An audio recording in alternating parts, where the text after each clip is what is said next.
Nas aulas anteriores, falamos sobre a possibilidade de conhecermos Deus, porque Deus se revela. Falamos sobre a sua característica de ser santo, da sua separação em relação à criação, e é exatamente isso que possibilita Deus criar outras realidades. Mas será que essa santidade de Deus, será que essa separação em relação à criação, será que essa diferença de Deus em relação ao ser humano, como nós lemos no profeta Oséias, significa que Deus está numa realidade distante? Será que isso significa que Deus não tem um interesse pela realidade que ele mesmo criou? Claro que, dentro da perspectiva do Antigo Testamento, isso seria uma bobagem. Deus, que é santo, ele se interessa e quer se relacionar com o ser humano.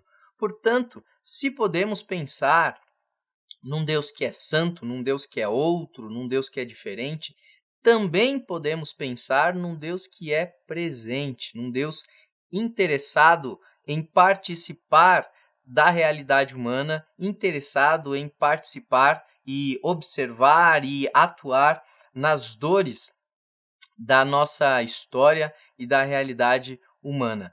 A Bíblia, ela tem esse tipo de raciocínio que nós poderíamos chamar de paradoxal, dialético, ou uma saudável tensão, em que a sua santidade, a santidade de Deus, a alteridade de Deus é equilibrada também com a perspectiva da sua presença, da sua participação, da sua decisão em intervir na história humana. E nós vemos isso ao longo de todo o Antigo Testamento. Podemos lembrar de Gênesis 12, de quando Deus chama Abraão. Podemos lembrar em cada um dos lugares que Abraão passou, em que ele erguia um altar a Deus como um reconhecimento da intervenção de Deus. Podemos lembrar das jornadas de Jacó e dos sonhos que ele teve, percebendo a presença de Deus enquanto ele fazia suas jornadas. Podemos lembrar na sabedoria que Deus dá a José na condução do Egito. Nós podemos lembrar dos olhos de Deus voltados ao sofrimento do seu povo no Êxodo, no começo do livro do Êxodo, em que o coração de Deus se comove pelo sofrimento do seu povo. E a partir daí nós temos uma série de imagens bíblicas que mostram essa participação de Deus. Sem dúvida, uma das imagens mais bonitas, mais belas que o texto bíblico nos apresenta sobre a participação de Deus na realidade humana é a imagem do tabernáculo. Lembremos um pouco do texto de Êxodo. O pessoal tinha saído do Egito, tinha fugido, né, do Egito depois de Deus libertar através das pragas. E lá no deserto, Deus observando que todo mundo morava e habitava em tendas provisórias, em tendas que poderiam ser montadas e desmontadas, Deus diz a Moisés que Moisés e os outros israelitas construam uma tenda, um tabernáculo, para que Deus pudesse morar no meio do povo, para que Deus pudesse morar, inclusive, na mesma modalidade de moradia que o povo tinha.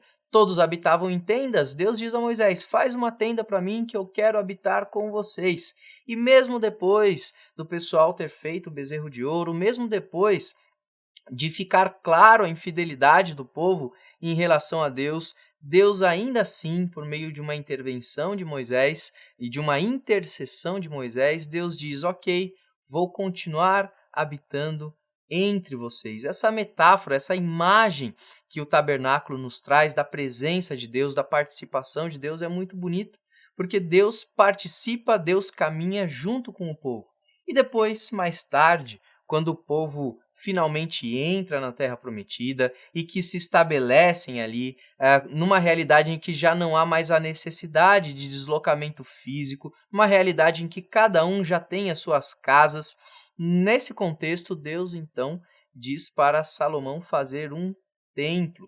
Esse templo, ele não seria a representação exata da presença de Deus, mas seria um símbolo da sua presença, seria um monumento que marcaria a sua presença entre o povo. Então, essa imagem do tabernáculo e depois do templo, do Deus que habita na mesma modalidade que o seu povo habita, se é em tenda no deserto, se é num templo na Terra Prometida. Essa imagem ela nos mostra esse Deus interessado em participar da realidade humana, interessado em habitar com o povo, interessado em inclusive ter um ambiente de encontro, um ambiente em que o nosso coração perceba a sua presença. Claro que isso tem a ver com o contexto cultural da época, isso tem a ver com a mentalidade da época. Hoje nós sabemos que não precisamos de um lugar para nos encontrarmos com Deus,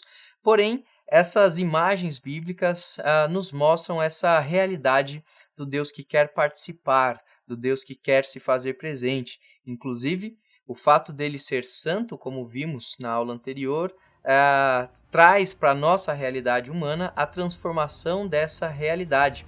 Deus santo participa da nossa realidade humana para que a sua santidade nos contagie, para que a nossa realidade se torne igualmente uma realidade santa. Então, o Deus que é santo também é o Deus que participa. A Rádio Transmundial é um veículo de comunicação presente em 80% do planeta e que tem como objetivo levar as boas novas do Evangelho aos que não a conhecem, bem como dar crescimento e maturidade cristã àqueles que desejam servir a Deus de forma integral. Mais informações em www.transmundial.org.br. Transmundial, para todo mundo ouvir.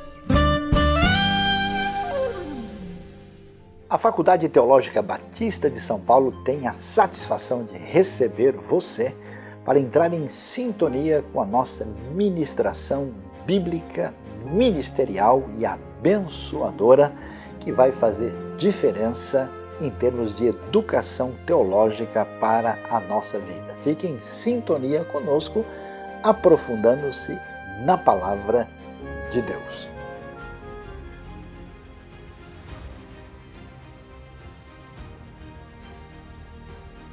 Já conversamos um pouco sobre esse Deus que deseja participar da realidade humana, desse Deus que se faz presente, inclusive desse Deus que, sendo santo, contagia a realidade humana com a sua santidade. Vimos e conversamos um pouco sobre o tabernáculo e o templo como imagens dessa disposição divina em participar da nossa realidade humana. O Antigo Testamento também traz outras imagens para falar dessa participação divina na nossa realidade. Uma dessas imagens é a ideia de nome de Deus. O texto do Deuteronômio, principalmente, ressalta isso, ressalta que Deus escolheu um lugar para ali fazer habitar o seu nome. Mas como assim ali fazer habitar o seu nome? Mais uma vez, nós temos, por meio dessa ideia do nome de Deus, essa saudável tensão que as Escrituras possuem entre o Deus que é santo, o Deus que é separado e o Deus que participa. O nome de Deus é uma das formas de conhecermos Deus, e inclusive teremos alguns encontros sobre o nome de Deus. E por meio do seu nome nós podemos conhecê-lo, portanto, por meio do seu nome, ele participa também da nossa realidade. O templo seria este lugar em que Deus escolheu para ali fazer habitar o seu nome. Então a ideia de nome de Deus é essa mediação entre a presença de Deus, mas não uma presença restrita de Deus. Deus está ali, mas Deus não está só ali. Deus está ali, ele se manifesta ali, mas ele não pode ser segurado, ele não pode ser preso àquele local. Então a ideia que o Antigo Testamento nos traz sobre o nome de Deus, né, o lugar que ali fiz, que ali escolhi para fazer habitar o meu nome, é essa compreensão de mediação entre o Deus que está para além de um lugar, mas o Deus que se manifesta e que pode ser encontrado num lugar. Uma outra imagem que o texto bíblico nos apresenta dessa compreensão de um Deus que participa é o da glória de Deus. O nome de Deus e a glória de Deus são formas muito aproximadas de falar dessa presença, dessa participação, desse Deus que caminha conosco na nossa história, caminhou com o povo de Israel ao longo da história do povo.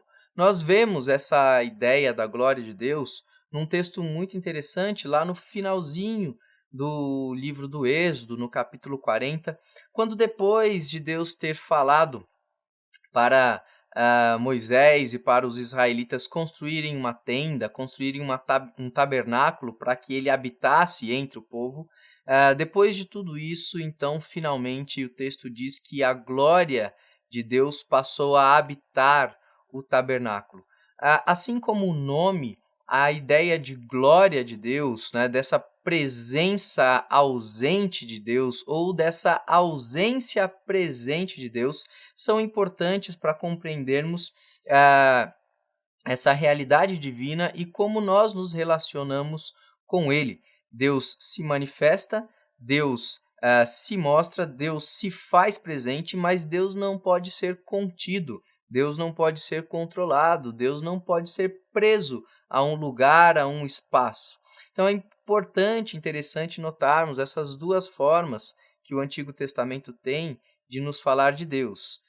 O Deus que coloca o seu nome disposto a nós e o Deus que coloca a sua glória como elementos de mediação dessa presença de Deus. E é interessante quando pensamos na glória de Deus como uma manifestação da sua presença, que depois de Deus ter feito a sua glória descer sobre o tabernáculo, depois de que o povo já havia construído o templo, depois de toda a dedicação do templo como um espaço de oração, de encontro com Deus, e depois de uma longa história de desobediência do povo em relação aos mandamentos divinos, nós temos um triste momento na história de Israel em que a cidade de Jerusalém e o templo, esse marco da presença de Deus, onde a glória de Deus estava, é destruído.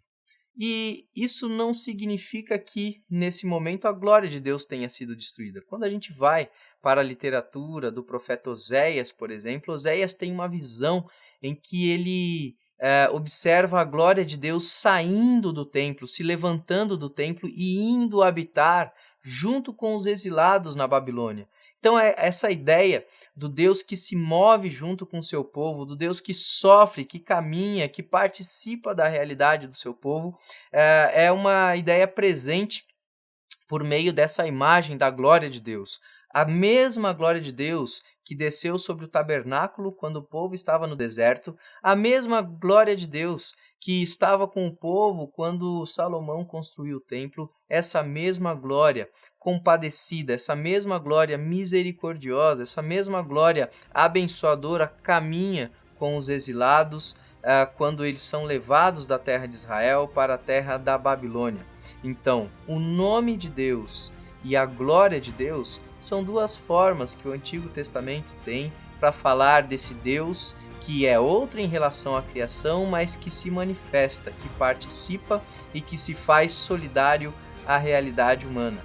O Deus Santo é também o Deus que participa da nossa realidade.